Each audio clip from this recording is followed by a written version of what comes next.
The one interesting thing about the super mutants is that if you move behind a small brick shack for like 2 seconds, they immediately lose sight of you.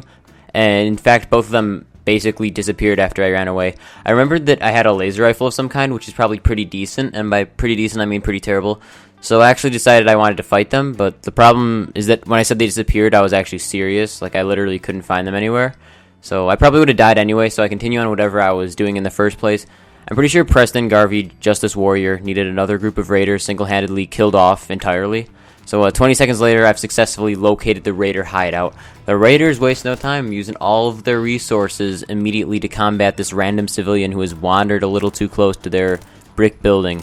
So somehow they're able to see through my raider armor and to my real mind and reveal my true intentions. These raiders are really next level, to be honest. Like, speaking of next level, the raiders still have a bunch of those turrets. I have no idea how they get so many.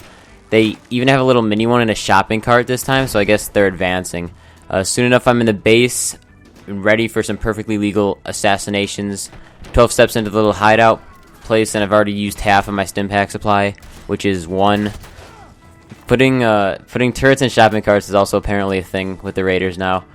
Unfortunately, I'm forced to consume a bunch of irradiated food that I found on the ground because it actually heals health, and I'm actually taking damage. So normal mode is really taking its toll at this point in time. There wasn't much of a difference between this quest and the first raider slaughtering quest, except for the fact that the previous quest included killing like 95 raiders, and this one included killing around 6. So I'm not one to complain, though. I mean, the weird thing is that there were actually more raiders upstairs in the very same building after the quest was technically finished, so it's a good thing I'm a young Fallout 4 prodigy and noticed them, otherwise this quest might have been somewhat worthless. Luckily, Jonathan the Ninth is an overachiever and takes like 3 or 4 extra lives for justice reasons, of course. And at this point, Jonathan's body count must be in the triple digits, and he hasn't even slept since he was unfrozen, I don't think. Anyhow, so of course I go report the glamorous success to the peasant settlement number 2, and they give me their life savings of 98 bottle caps. I have yet to receive a 3-figure commission, despite how many near-death experiences I've had. The settlers decide to join the Minutemen's cause, although I have no idea how that's going to be helpful at all, since they are now out of money entirely, and they don't appear to have really anything at all, except for this OP water pipe, which can apparently heal to full health. I report the killings to Preston, hopefully leave me alone now, but alas, he has another quest, which apparently involves killing things other than humans. So that sounds nice and all, but I'm starting to think that humans are potentially the easiest adversary in this entire game. So I think I'll hold off on that one for now. I don't have time for that anyway, though. Clearly the number one priority is constructing these beds for these homeless people to sleep in. Using my brilliant intuition, I actually figured out how you can apparently scrap materials from your surroundings, which makes this a lot easier. Not any more exciting, though, mind you. What's especially amazing to me is the ability of the NPCs to get in the way of construction, especially when it's construction for them. I tried to move the old lady from sitting on the ground directly where I wanted to put the bed, but instead I accidentally entered a 10-hour dialogue with her. Apparently the old lady is still tripping on drugs, or should I say chems, to be Fallout 4 politically correct. So of course I had to tell her to go clean. What's hilarious, though, is that when I tell her not to do drugs, a little dialogue box pops up in the left that says, Preston liked that. That's it, I think. Preston's a psychic. But there's more. After I tell her no drugs a second time, the dialogue box reads, Preston loved that. What even is this? What? This is literally The Sims. After the 10-hour dialogue, though, she still sits right in the area that I'm trying to put the bed, so that's fine. Funny thing is, though, Preston's asleep, so I don't know how he's over here in this, but, you know, like I said, he's a psychic. After I'm done playing The Sims for the 5th time, I talk to the only reasonable person here, who's not really a person, which is Codsworth. He agrees to accompany me on my quest, even if I even have one, which is great, because it means I don't have to protect this dog from turrets and rifles anymore. I'm pretty sure the dog has taken more bullets than is really healthy at this point also, and I'm also pretty sure that Codsworth won't need a stim pack every 20 seconds, since he's non-organic in nature, I guess you could say. Anyhow, the last thing I really want to do is go kill more things for Preston Garvey, so I decide on the brilliant idea of going to Diamond City. But before I can actually start going there, though, Fallout 4 has a complete brain aneurysm and spazzes out, requiring a restart, which is fine. This is part of the reason I usually refrain from buying games immediately after their release. They always need a large amount of time to be properly patched, plus AAA titles can literally cost triple digits if you want to get like the season pass or whatever. That's another rant for another time. Anyway, Diamond City. So I'm walking there through the same city that had the super mutants in it last time. So I decided it would be smart to pull out the big guns. And by big guns, I mean the weird laser rifle thing.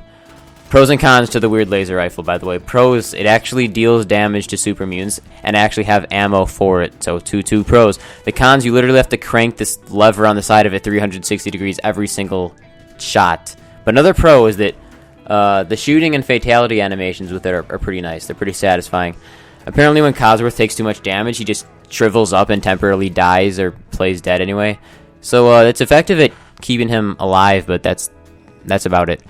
Evidently, he just plays dead until the danger has passed, I guess. So, yeah, I need to learn that technique. Either way, it turns out that there are actually more than 2 super mutants here. Luckily, I am a Fallout 4 prodigy, as you might know, so I was able to go sniping and wiping as usual. But in a heated fight for survival, I was forced to eat some more irradiated food to instantly heal my gunshot wounds like usual. I think I ended up eating that entire watermelon at one point, which restored like 2% health. Just popped it in like a pill, like I said, like I predicted. Shop, yeah, let me just put this entire melon in my pocket real quick and save it for later when I'm in the middle of a gunfight. I'll just swallow it real quick, like a pill. What's nice is that as I'm getting torched by these things, a group of normal neutral people show up and start shooting them as well. So their guns do almost no damage, but it's definitely nice to have some human shields, especially since Codsworth is having a panic attack. Their help didn't stop me from stealing their kill, though. For a second, I forgot this wasn't a multiplayer game. Some of the guards died in the fight against the super mutants, so I took some of their armor off of their dead corpses because Jonathan the Ninth is a bottom feeder cheapskate scumbag. And that armor's way better, though. Apparently, the catcher's gear from baseball is like 3 times more effective than a hunk of metal when it comes to armor. So I'm about done trying to understand this armor system. But once again, credit where it's due. Bethesda went the extra mile and added flies flying around a long since dead corpse. So it's the little things like that that count in my eyes when it comes to game development. Alas, I find the entrance to Diamond City 20 steps away from the near-death encounter. And upon entering the area, one of the guards compliments Jonathan on his ability to kill super mutants. So I just wonder if he's a guard, why he didn't come help if he saw he was like 20 feet away, but whatever. Damn. Not afraid of mutants, huh? You're our kind of guy. But what's even more funny is that Codsworth takes the compliment, as noted by the amazing top left corner of the screen again. Like, is this actually going to be a thing in the game? Codsworth like that? Is that... This can't be serious. I just find that so weird. The only reason I'm even able to get into Diamond City is because this annoying lady pretends like I'm a salesman or something. You hear that, Danny? You gonna open the gate and let us in, or are you gonna be the one talking to crazy Myrna about losing out on all the supply? Jeez, alright. And then I get dragged into an argument between the annoying lady and the mayor of the town when I say that I support freedom of the press, even though this lady's paper is probably leftist propaganda like most news nowadays. To be fair, she looks and sounds like a professional bullshit-talky journalist from MSNBC, but that's none of my business. Another redeeming quality to Fallout 4, on the bright side, is although the dialogue options are just garbage, the interaction between characters are sometimes slightly more dramatic and intricate. Like, there's like different camera angles sometimes, and they actually walk when you're talking to them sometimes, or talking to each other. You know what I'm saying.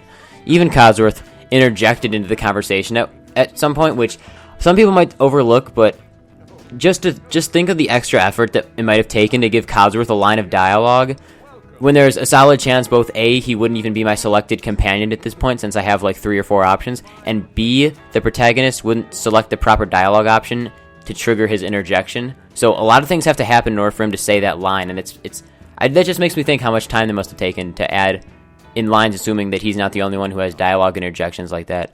So for that, Bethesda, you get a golden star from me. But like I said, it's the little things. So hopefully Codsworth has more conversation contributions in the future. Anyhow, I get a few more quests, which I'll discuss in the next episode in case anyone has actually watched this far into the video. And if you're still watching, you're a young legend, and tune in next time for some more NPC drama.